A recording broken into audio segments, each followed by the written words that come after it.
commencé on a commencé à discuter sur les strates, les différentes strates des textes hébraïques, sur l'édition des textes, en quelque sorte, c'est-à-dire les textes éloïstes, les textes yavistes et les textes censés de ça. Alors on a fini, on va faire un petit résumé des textes éloïstes, pour qu'on puisse recadrer, parce qu'on va prendre Yahvé. Il y avait plus, c'était très intéressant. C'était très intéressant de savoir que le Dieu tutélaire Yahvé. Alors on a parlé de elle la semaine passée. Alors on a dit elle, qui est un Dieu, une divinité qui est tutélaire de ce qu'on appelle la région qu'on appelle aujourd'hui l'Irak ou le Our. Okay? Et j'espère que vous avez été édifiés. En fait, la plupart de nous dans le service de Dieu, on aime bien dire El Gibor, El Shaddai, tout ça. Et naturellement, il faut savoir que même le Dieu El, la divinité El, c'est un Dieu tutélaire. Donc c'est un Dieu tutélaire, veut dire il est le Dieu ou la divinité d'une région spécifique, d'une caractéristique spécifique. C'est ce qu'on a pu illustrer la semaine passée. Aujourd'hui, on va prendre Yahvé. On va expliquer pourquoi il y a une variation entre elle et Yahvé.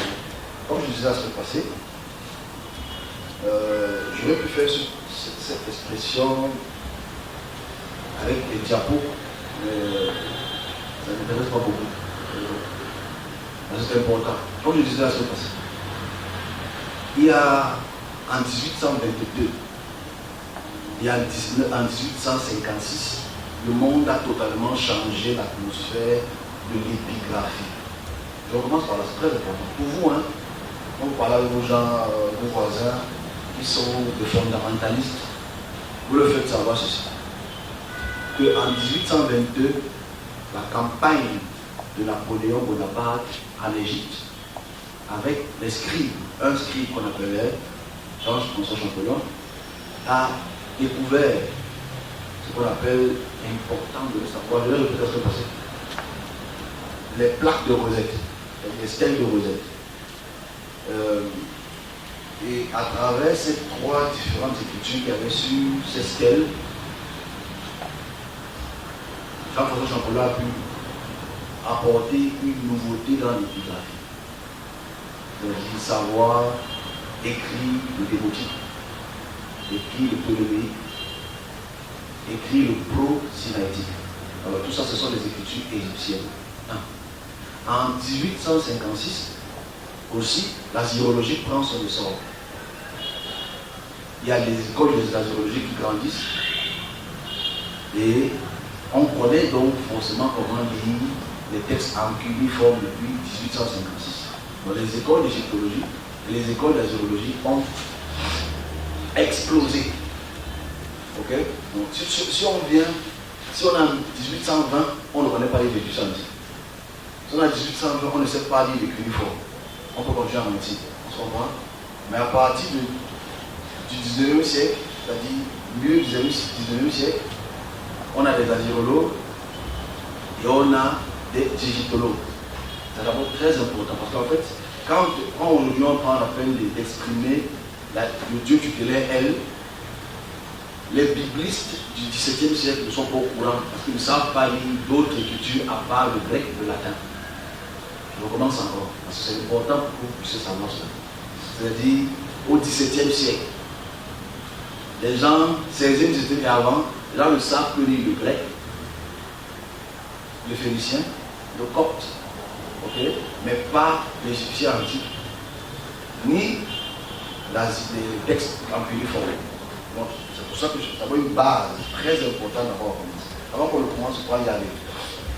Bon, j'ai expliqué ici la semaine passée qu'elle est un Dieu tutélaire, Ilou, Enni, c'est un Dieu qui est plus ou moins irakien et qui a une caractéristique anthropomorphique, c'est-à-dire c'est un homme qui est assis sur un trône et qui dirige un peuple et il a autour de lui différentes formes de divinité qu'on appelle sous forme énothéiste, c'est le Dieu très haut, c'est la divinité très haute.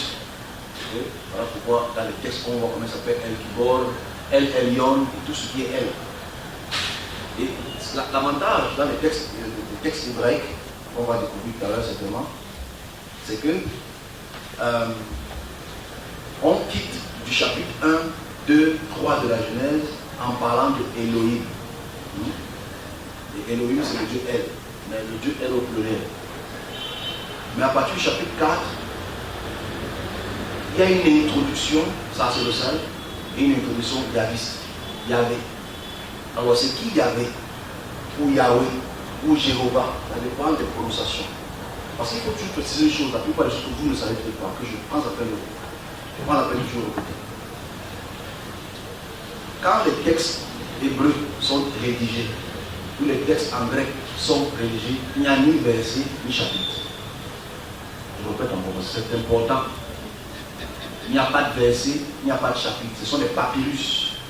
C'est à partir du 11e siècle qu'on commence à dire que les Masorétes commencent à utiliser les chapitres. C'est à partir du 15e siècle que les biblistes commencent à utiliser les versets. Donc c'est seulement 500 ans qu'il y a les versets. Donc si on a ça en tête, on doit d'abord avoir en mémoire qu'on lit tout un texte sans séparer du chapitre 1 au chapitre 2. Est-ce qu'on est ensemble? Imaginez-vous lire la Bible sans chapitre 1, sans chapitre 2. Genre verset 1, verset 2, verset 53, parce qu'il n'y en avait pas. C'est si on a cette notion, on va mieux se comprendre dans l'édition des textes. Bon, là maintenant, aujourd'hui, je veux qu'on puisse prendre la divinité Yahvé ou Yahweh, qui est très important parce qu'en fait, aujourd'hui, on loue Yahvé.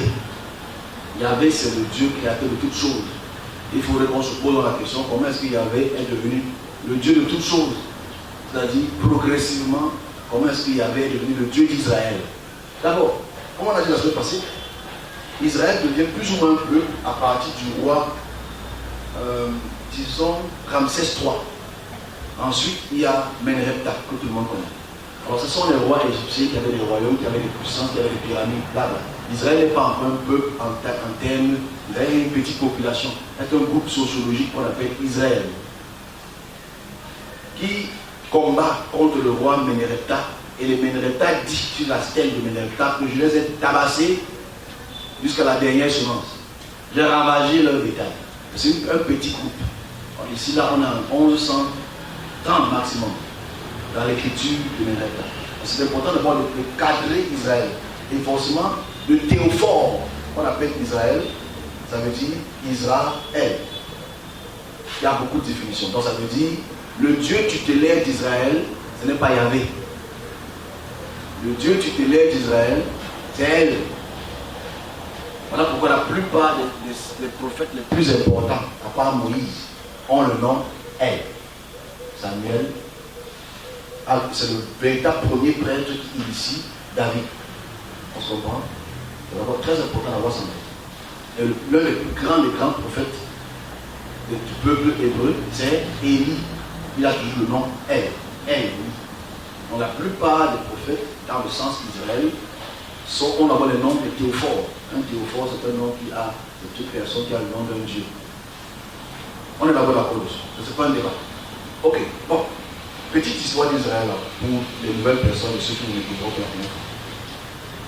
Quand Israël devient une entité politique ou géopolitique, gouvernée entre guillemets par David, et par son fils Salomon, on va parler de Salomon tout à l'heure, parce que Salomon c'est une image très très importante pour les chrétiens, et il faudrait qu'on en parle un peu de Salomon, parce que Salomon est une figure très importante pour les chrétiens, pourtant c'est une figure fictive. Okay? Très fictive. On reviendra dessus, si je me rappelle. Israël devient une entité géopolitique. Et on réalise qu'à partir de la période de la mort de David, soit grand Salomon, il a un fils qu'on appelle le roi. Il devient roi du sud. Et il a un rival qu'on appelle Jéroboam, qui est le roi du nord. Mais on va parler du nord, on va parler beaucoup plus d'Israël nord. Parce qu'Israël est le plus puissant. Parce qu'on va parler d'une stèle très importante pour introduire Yahvé. Parce que Yahvé n'est pas le Dieu d'Israël. Yahvé n'est pas le Dieu d'Israël au départ. Le Dieu d'Israël, c'est elle. Quand est-ce que Yahvé est entré dans le panthéon de divinité de ce qu'on appelle le Dieu d'Israël? Et qui est vraiment Yahweh dans la description prophétique, enfin la description de tous les pères hébreux. Donc ici, quand Israël devient se sépare du sud et du nord, parce qu'on n'appelle pas Israël sud, on dit Juda et Jérusalem, Israël nord, c'est les autres tribus entre les deux. Il y a divers rois qui combattent avec les autres peuples. On va parler de ça, parce que le méchant. Parce que le méchant est très important pour comprendre ce qu'il y avait dans le temple. Parce qu'en fait, dans les textes bibliques, qu'est-ce qu'on vous dit? Qu'il y avait un temple, le temple se trouvait à Jérusalem. C'est absolument faux. On va découvrir ça dans la stèle de méchant, qu'il y avait un temple à Nebo. Ok, c'est très important. Donc, Yahvé. Qui est Yahvé? Qui est-ce que vous priez Yahvé? Alors, la première chose historique qu'on doit prendre en considération, c'est à savoir que la première mention de l'écriture YWH, c'est-à-dire Yud-He, Yud-Va-He, pour ceux qui ne mettent pas le tétragramme, Yahvé, c'est Yud-He-Va-He, pour ceux qui parlent de l'hébreu. Donc, la première fois qu'on voit le tétragramme Yud-Va-He, c'est véritablement au XIIIe siècle avant l'ère du Christ. C'est-à-dire ici, il y a un peuple qui est soudanais, mais qui vient aussi de la région des steppes asiatiques qu'on appelle les Chassous. Alors, c'est important de savoir qui sont les Chassous. C'est un groupe social, un groupe ethnique social que les Égyptiens ont recensé parce que l'Égypte était très prospère. Et ils ont vu donc une population entrer en Égypte. On les appelait les Chassous de Yahvé. Parce qu'ils ont encore leurs écritures qui existent aujourd'hui. Bon, la première, je vais être rapide, je ne vais pas faire tout. La première mention du Yud Vav He ne commence pas dans Israël. Donc il ne se montre pas d'abord à Moïse en ce nom. Il se montre d'abord au peuple qu'on appelle les Chassous de Yahvé. Ou les Chassous de Yud Vav He. C'est très important. À cette période, cette écriture qui subsiste, on est en 1370. À cette période historique. Et les peuples égyptiens les recensent. Très important. Et ce groupe ethnique, comme je dis, on retrouve donc le tétragramme, qui n'est pas complet, c'est clair, mais le tétragramme qui est très important. Parce qu'en fait, ici, si on ne connaît pas le groupe ethnique qu'on appelle les Chassous, de leur région géographique, leur toponyme, c'est-à-dire l'endroit où on commence à recenser qu'on appelle le Dieu Yahvé. Ce n'est pas en Israël, c'est la région de Canaan et tout au Soudan. Le Soudan, on les appelle les Chassous. Et s'il faut parler de la caractéristique des Chassous, c'est l'un des premiers peuples qui commence à faire ce qu'on appelle la métallurgie du cuivre. La métallurgie des Chassous. Chassous de Yahvé. On les trouve toujours dans la région des Dômes ou d'Arabie. La région d'Arabie et des Dômes. Les Dômes, c'est le sud de ce qu'on appelle aujourd'hui communément Israël. C'est la Jordanie qui et c'est d'abord important d'aller rapidement parce que je ne veux pas trop perdre le temps sur les Chassous, parce qu'il y a d'autres groupes ethniques. Donc déjà, ça démontre déjà un facteur très important qui devrait réveiller le lecteur biblique parce qu'il a seulement révélé son nom à Moïse. Ok? Genèse. Il dit qu'il a révélé le nom Yahvé à Moïse. Même si c'est un peu contradictoire parce qu'en fait, avant que Moïse ne soit, il y avait quand même Abraham, Isaac et Jacob et c'était toujours Yahvé. Vous voyez, un anachronisme, c'est pas grave. Mais l'importance ici, c'est de prendre en considération ceci. C'est-à-dire le fait que le groupe ethnique ou social, les Chassous, avait comme codification de Dieu ou leur codification de divinité, s'appelait Yahvé. Mais c'est pas tout. Qu'est-ce que Yahvé était en tant que pour les Chassous? Déjà, c'est aussi important de savoir que Yahvé est un Dieu très violent. Parce que les Chassous étaient un peu plus conquérants et hyper violents. Donc, franchement, garde ces deux points-là. Les Chassous, qui est un groupe ethnique, qui est vers le Soudan, et qui est vers l'Arabie, et le sud de la Jordanie, c'est un groupe ethnique qui adorait une divinité qu'on appelle Yahvé ou Yud-Vav-E. Et c'est un Dieu qui est très très violent, à savoir le 1. Donc c'est le premier recensement hors contexte biblique du Dieu Yahvé. Mais on continue. On en est plus maintenant dans la Bible en quelques minutes. Qu'est-ce que les biblistes ou bien les Hébreux considèrent comme le Dieu Yahvé? Avant de prendre les explications, on est d'abord dans le sens de ce qui est Yahvé. D'où est-ce que vient Yahvé? Rapidement, c'est que Yahvé, pour la plupart des prophètes de la Bible, pour la plupart des écritures bibliques, Yahvé vient du sud. Quel sud? Naturellement, le sud de Dom. De Séir ou d'Édom. C'est toujours le sud de l'Israël, la Cananie, ou bien ce qu'on appelle aujourd'hui la Jordanie, et toute la Manche de l'Arabie. Bon, voilà le lieu géographique toujours qui correspond à des chasseurs. D'où vient le Dieu Yahvé? Quelle est sa caractéristique? C'est un taureau puissant, c'est un puissant guerrier, c'est un puissant guerrier. Parce que le mot puissant guerrier, ça fait partie des chansons que la plupart des chrétiens aujourd'hui aiment bien illustrer.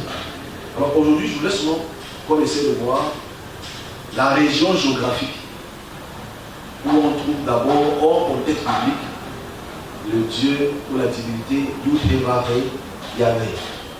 Et c'est d'abord important parce qu'en fait, nous en tant que Camerounais ou Africains, est-ce que nous savons, en tant que néo-chrétiens, est-ce que nous savons d'où vient l'appellation Yahvé et quelles sont les conséquences de Yahvé sur la croyance?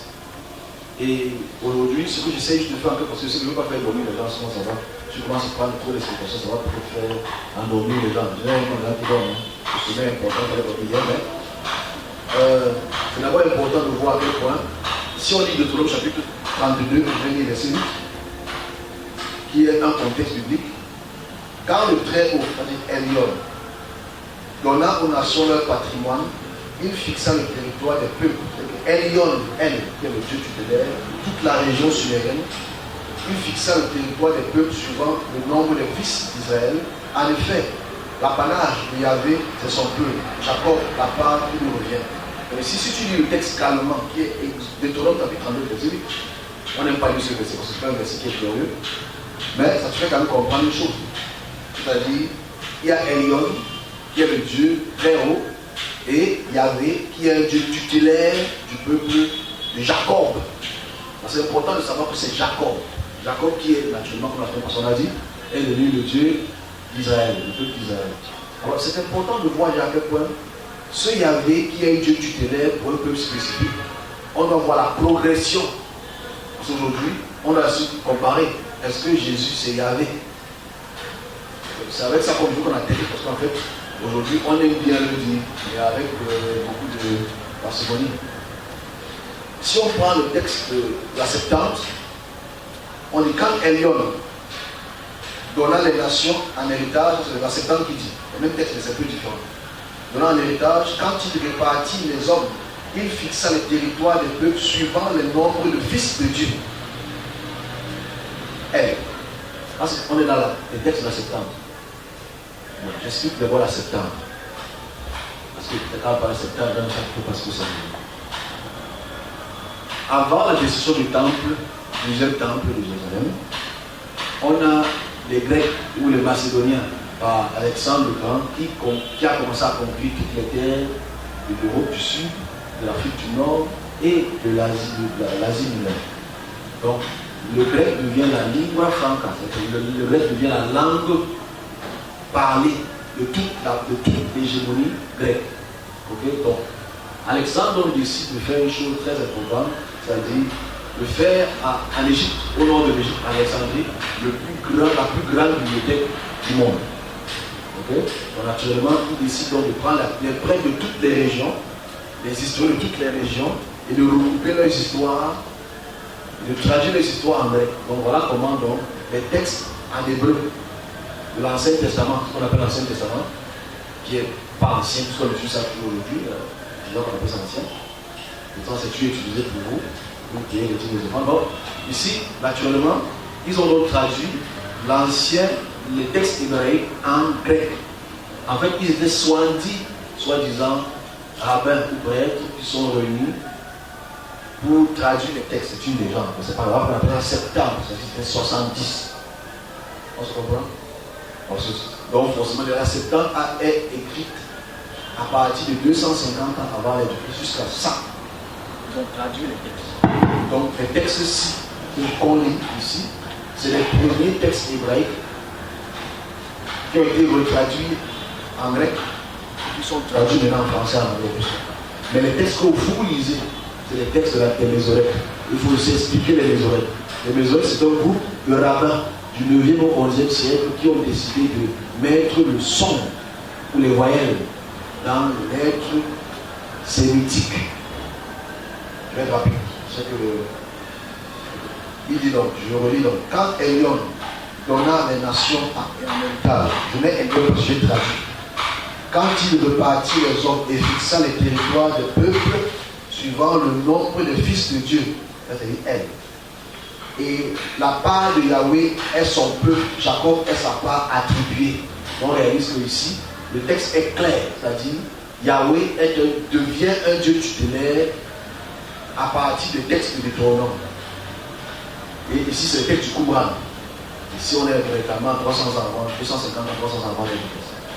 Alors, c'est important de voir comment on attribue donc un Dieu spécifique. Et c'est ici, c'est supposé être Moïse qui le dit. C'est un Dieu spécifique pour le peuple spécifique de Jacob, d'Israël. On va lire la caractéristique tout à l'heure. C'était très important.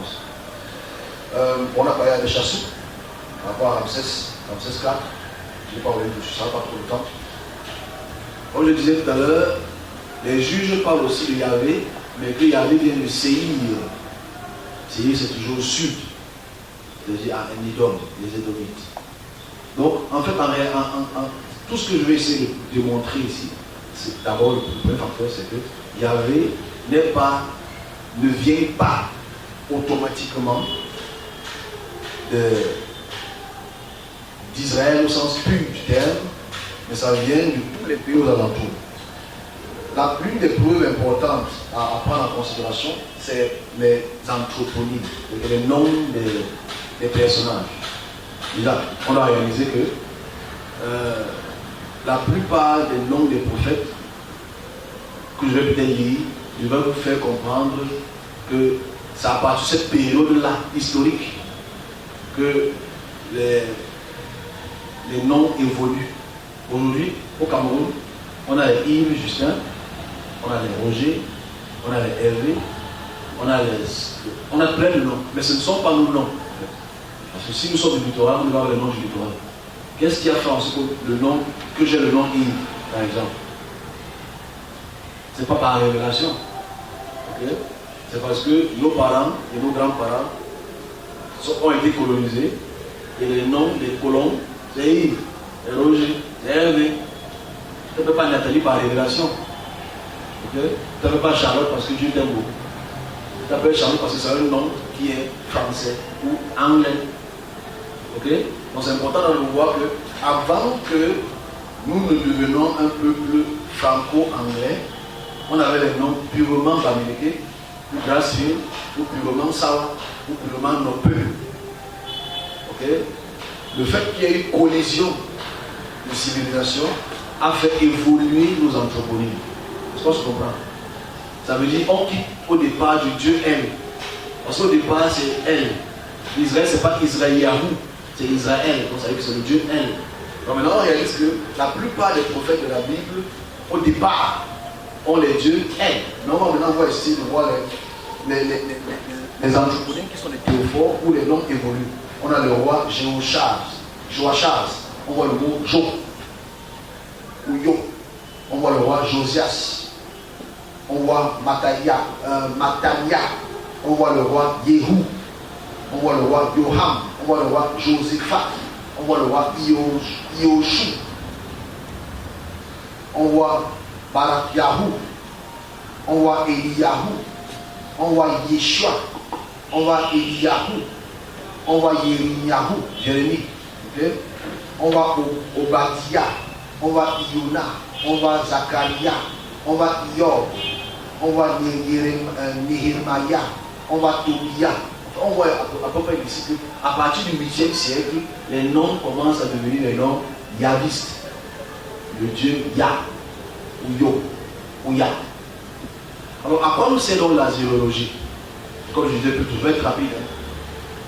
À quoi nous sert donc l'asyrologie? L'asyrologie, c'est l'étude des textes en cuniforme qui essaie de nous démontrer que le dieu Yah est un dieu qui était, ou une divinité qui était tout autour de la Mésopotamie, mais pas en tant que Dieu très haut, mais en tant que mini-Dieu. Un Dieu assez violent, un Dieu très très dangereux, pour lequel j'aime toujours prendre un peu d'exemple, que, oui, surtout pour Jérusalem, c'est-à-dire quand il y avait entre dans le peuple d'Israël Nord, quelle est sa caractéristique? On réalise que dans les rois nous aident à comprendre la caractéristique. La caractéristique, déjà ici, c'est il construit 2 temples. Un temple à Dan, un temple à Beersheba.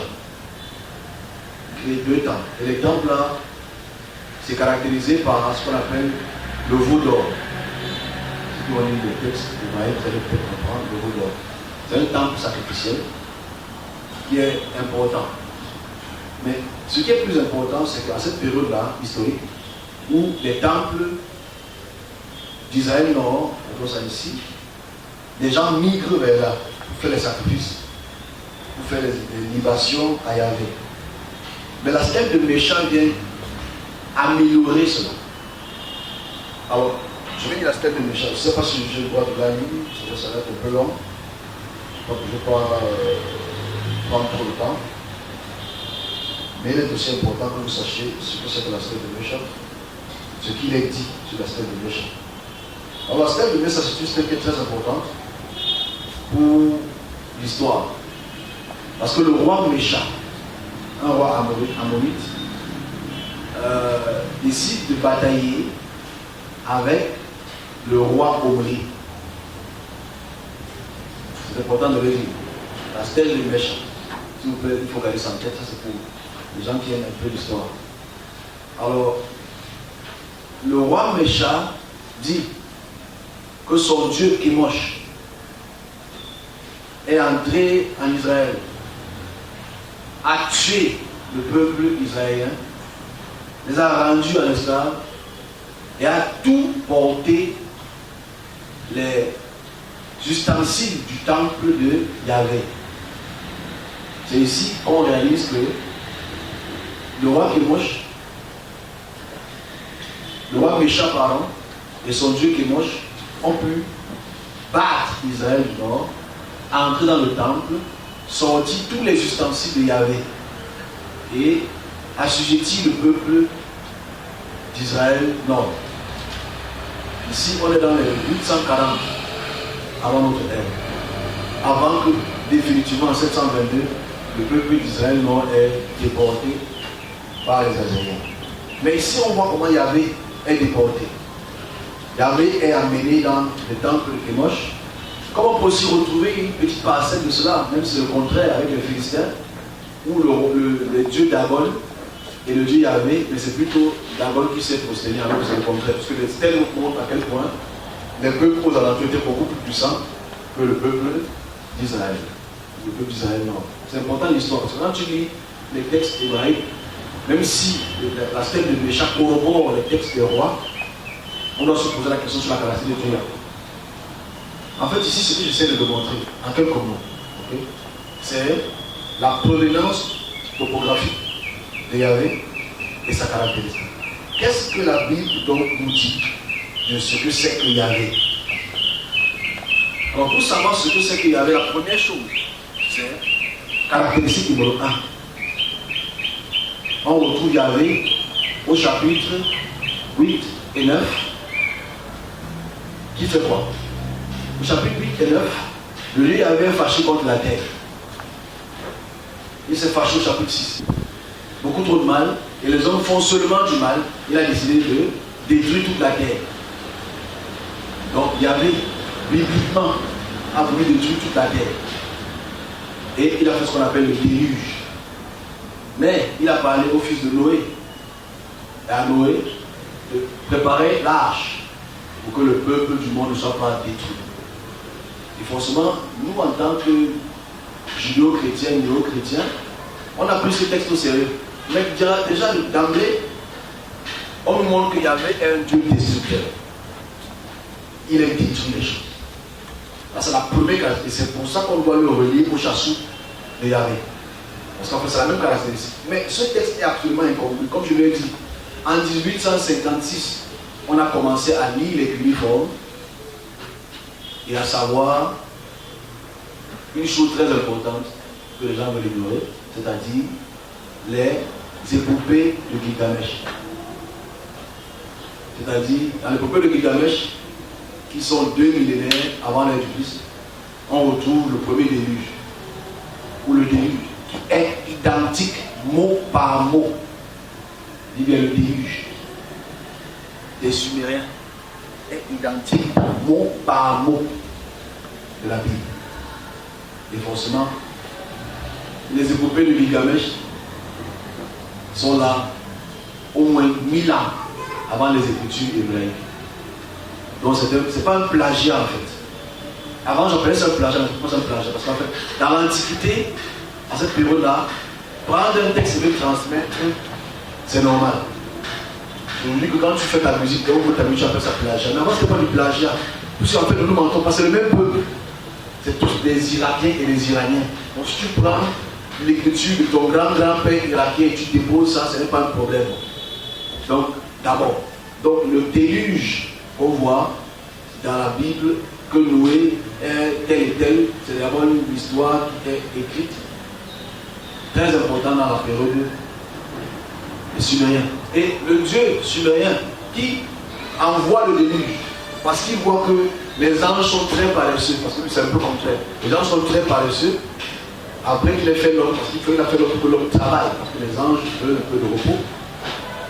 Ce qui est étrange, c'est que ce Dieu s'appelle Aou, ou Ea. Le Dieu Ea ou Aou. Alors si tu vois le Dieu Ea ou Aou, tu vois que Yahweh, ce n'est pas très loin. Mais c'est la même caractéristique. On continue. La caractéristique de Yahweh, toujours numéro 2. Yahweh au chapitre 18 de la Genèse est très intéressant. Quand je m'adresse à tous mes amis pasteurs.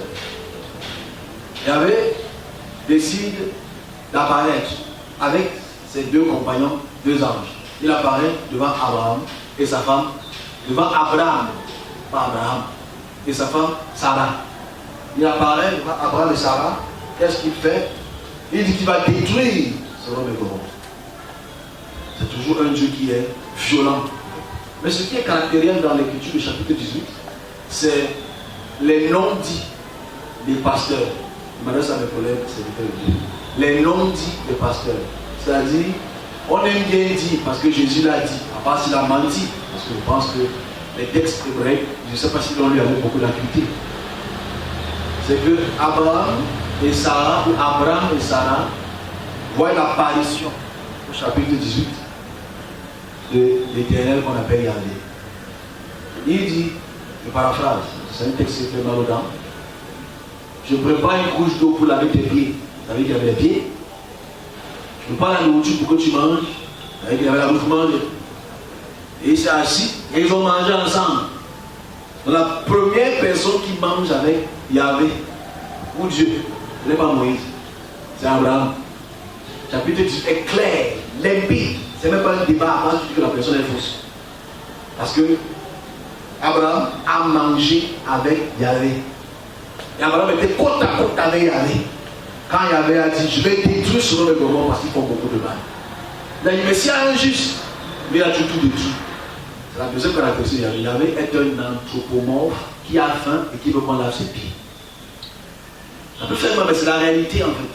Parce qu'en fait, n'oublions pas que dans le néo-christianisme avancé, réveillé 2.0, Dieu prend la forme d'un homme sans prendre la forme d'un homme, tout en prenant la forme d'un homme, mais n'ayant pas la caractéristique d'un homme, mais faisant comme un homme. Je vais recommencer ça, ça pas longtemps. C'est qu'en fait, on veut te prouver que Dieu n'est pas un homme, mais que Dieu a pris la forme d'un homme, mais il n'était pas un homme, il est quand même mort, il a créé comme un homme, il a mangé comme un homme, mais c'était pas un homme, c'était un esprit, mais il a fait comme un homme, il a touché la chair d'un homme. C'était grave.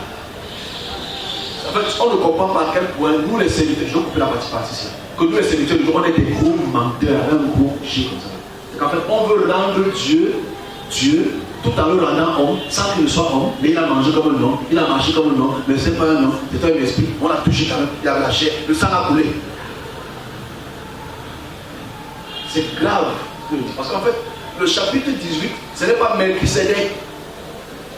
Donc la question que moi j'ai posée sur Facebook, c'est que, parce que Melchisédek c'est la représentation de Jésus, apparemment, selon ce que l'Hébreu nous a concocté. Donc, est-ce que Melchisédek était Yahvé? C'est une question qu'il faut. Je sais que je n'ai pas l'esprit de Dieu, je ne peux pas comprendre le mystère, je sais, je ne peux pas comprendre. Ce n'est pas mon niveau. Mais est-ce que Melchisédek était Yahvé du chapitre 18? Je cite, on me reprend à ça, je parle de l'âge. Mais je ne pense pas que Yahvé là était Jésus. On va parler de ça tout à l'heure. Donc ça c'est la deuxième qualité de Yahvé. Troisième partie, on voit la fureur de Yahvé. C'est dans les Deutéronomes, dans les juges. Yahvé est violent. Yahvé prend les terres des voisins. Yahvé tue les parents. Yahvé tue les enfants. Yahvé extermine tout le monde. Yahvé prend l'or et l'argent et le bétail. Quand Yahvé envoie Moïse et Josué ou Yehouchouaou en Haï, qu'est-ce qu'il voit? Il voit un peuple prospère. Yahvé dit, tue tout le monde, même les enfants. Il a exterminé tout le monde, selon le texte, nous sommes ce que c'est faux. Et ils ont pris tout le bétail. Voilà Yahvé. Yahvé c'est un destructeur. Yahvé c'est un Dieu qui vit aussi sur les montagnes. Parce qu'en fait Yahvé adore les montagnes. Parce qu'il faut savoir que toute la région d'Arabie, là, toute la région de la Mésopotamie, c'est des régions qui sont montagneuses. Et on réalise que la caractéristique de Yahvé c'est toujours qu'il est sur la montagne et il est une nuée ou il est un orage. On pourrait même le caractériser aussi, le dieu de l'eau, qui vient de Yahvé, qui vient de Yam. Parce que n'oublions pas quand même que, si on oublie cela, c'est qu'est-ce qui représente Dieu au désert? Quand Moussa ou Moïse prend le bâton et tape le rocher, et l'eau sort du rocher. Il ouvre quand même la mer. Donc c'est le Dieu de la mer aussi. C'est le Dieu du vent. Parce que c'est un vent qui a soufflé de l'Est et qui a ouvert la mer. Alors voilà la caractéristique de Yahvé. Mais en quelques mots, qui est-ce que vous priez? Ce Yahvé, qui est-ce que vous adorez? Ce Yahvé, si tu prends Yahvé depuis Genèse chapitre 4 jusqu'à Malachie, Yahvé est un Dieu demandeur. Yahvé est un Dieu de sacrifice. Yahvé est un Dieu qui détruit les terres, qui tue les hommes et qui tue les femmes, qui tue les enfants, mais qui garde que les vierges. On se pose la question pourquoi. Maintenant, revenons au Nouveau Testament rapidement, parce que je vais faire 40 minutes et pas plus. C'est ceci. Est-ce qu'il y avait des chasseurs?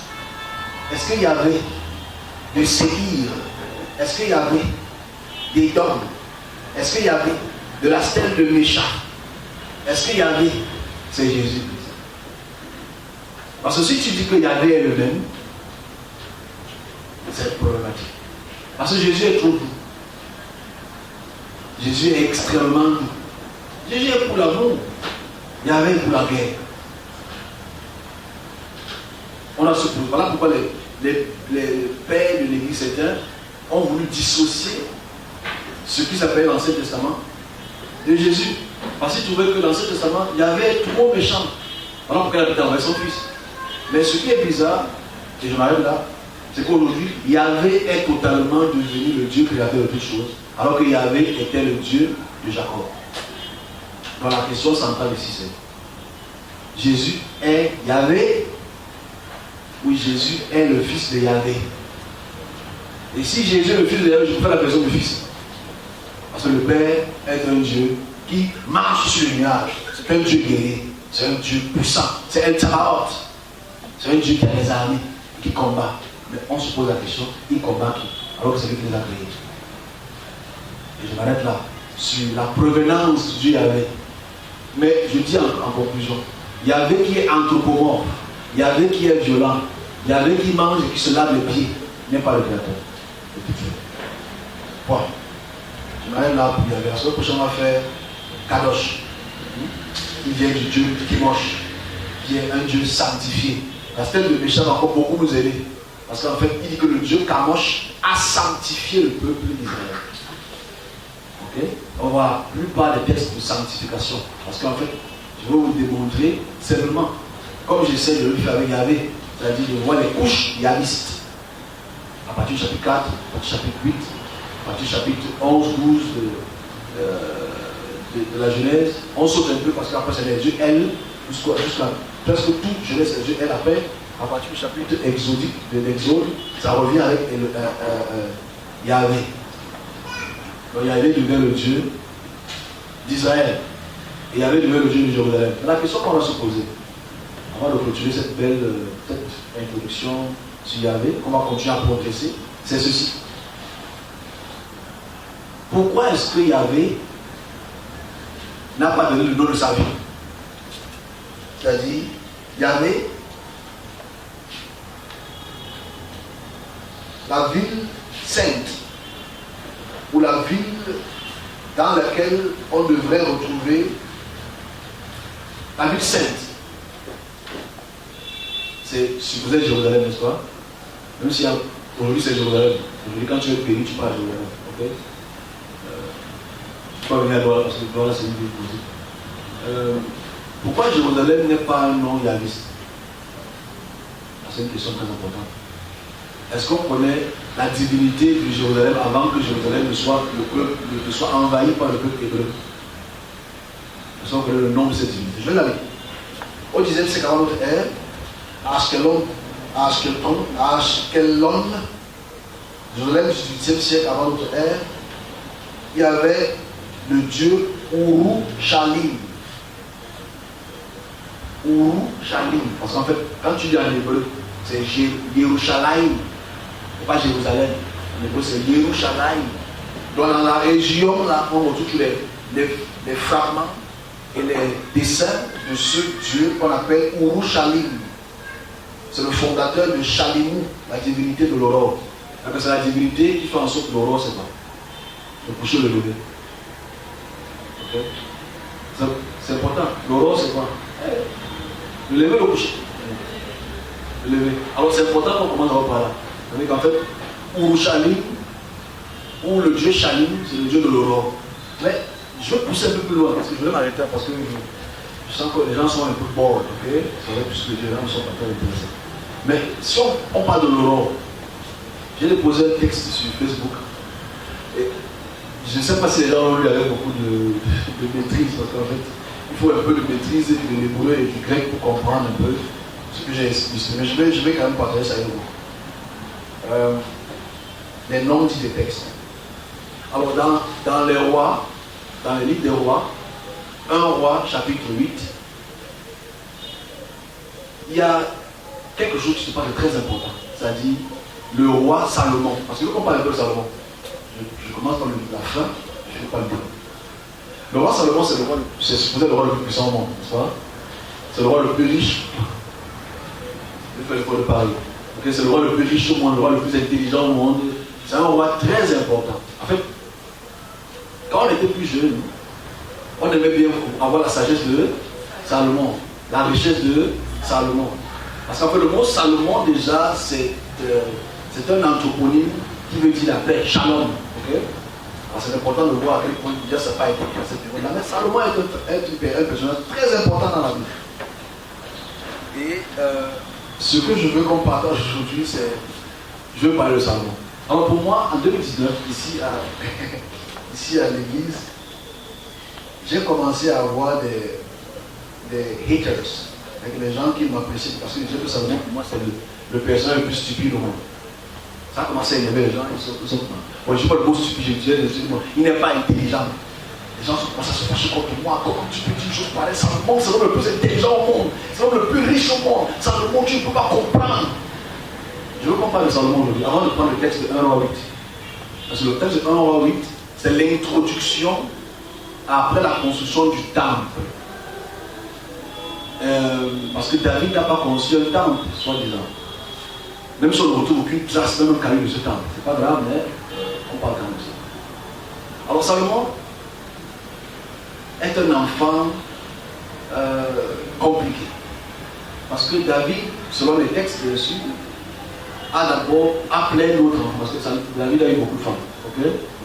Quand les gens veulent être comme Salomon, je ne sais pas s'ils pensent au côté femme. David a eu 16 femmes et beaucoup d'enfants. Mais l'enfant qu'il a eu avec Bathsheba, qui devient Salomon,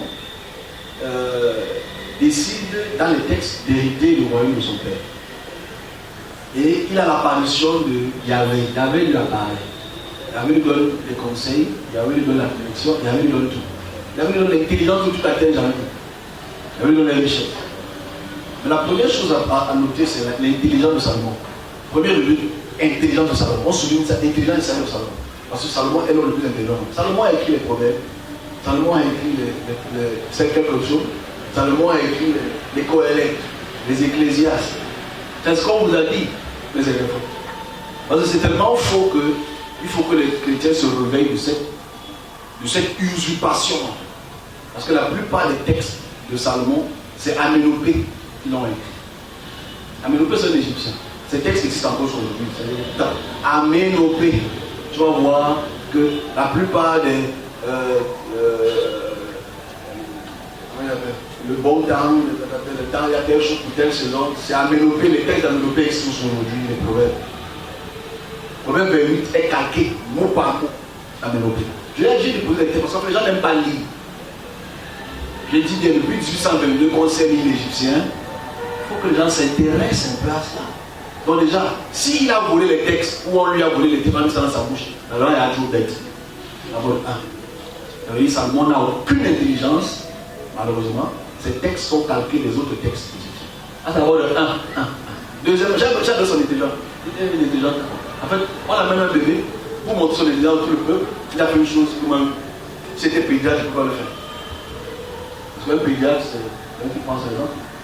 On amène un enfant, la femme dit c'est mon enfant, il prend le couteau, c'est ça l'intelligence. Mais si tu penses que c'est l'intelligence, c'est que tu es vraiment tu n'es pas physionomiste. Et c'est absolument con. Et troisième chose, c'est la richesse. On dit qu'il avait de l'or à perpétuité. Il y avait tellement d'or que même une pièce en tout pour aujourd'hui. La première question c'est est-ce qu'il y a l'or en Israël?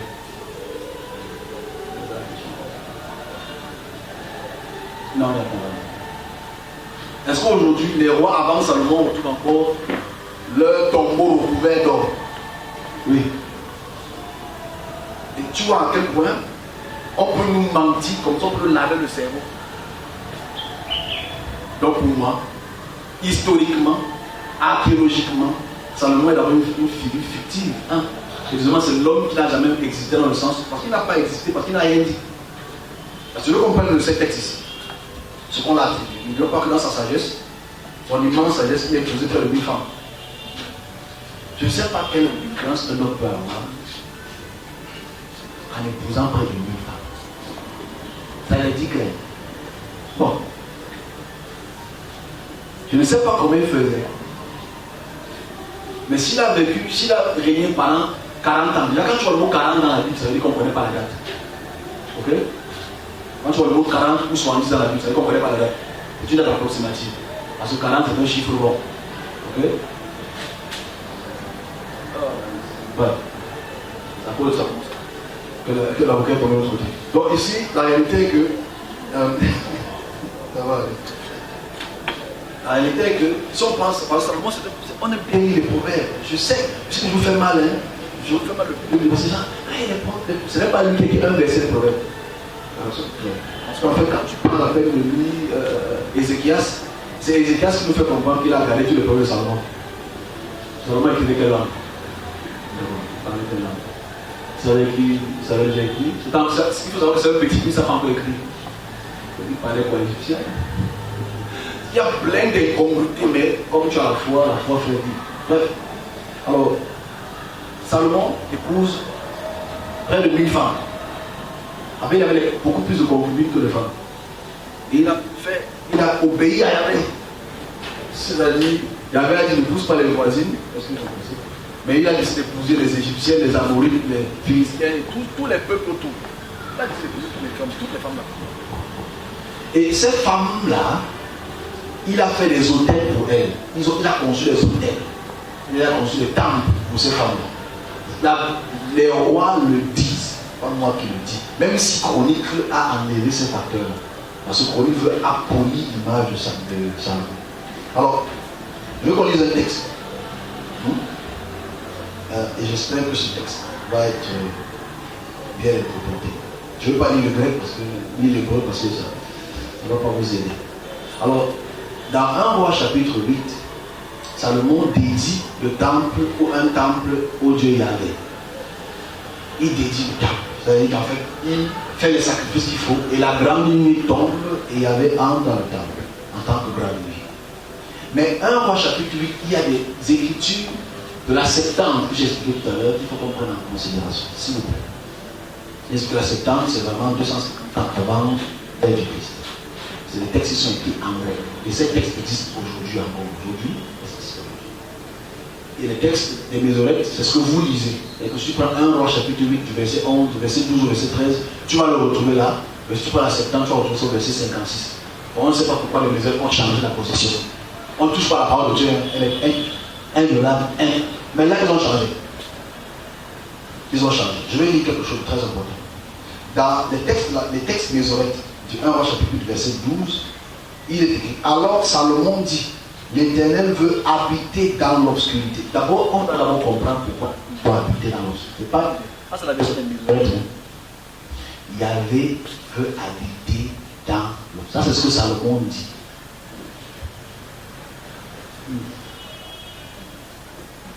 Yahvé veut habiter dans le noir. Mais ça ne gêne aucun lecteur. Mais on va te dire non, le Tohu Bohu, au commencement c'était un vide. C'est ce qu'ils vont te dire, parce que je sais qu'ils sont très forts. Mais c'est vrai. J'ai bâti une maison qui sera ta demeure. C'est Salomon qui dit. Il parle. J'ai bâti une maison qui sera à ta demeure, un lieu où tu résideras éternellement. Forcément, si tu n'as pas le texte, la Septante, tu vas savoir la vérité. Je vais lire la Septante. Même si ici, cette interprétation, elle est compliquée, je ne sais pas si je vais aller en grec, pour que ça peut me plus apprécier. Alors Salomon parla du temple. Déjà ça a changé. Okay? Qu'il avait fait bâtir. Il fit connaître le soleil dans le ciel. Le Seigneur a voulu habiter dans une nuée ténébreuse. Bâtis-moi, a-t-il dit, un temple, une demeure magnifique pour que j'y habite d'une manière nouvelle. Voici, n'est-ce pas, écrit dans le livre des hymnes. Il y a beaucoup de choses qu'on a enlevées dans le texte.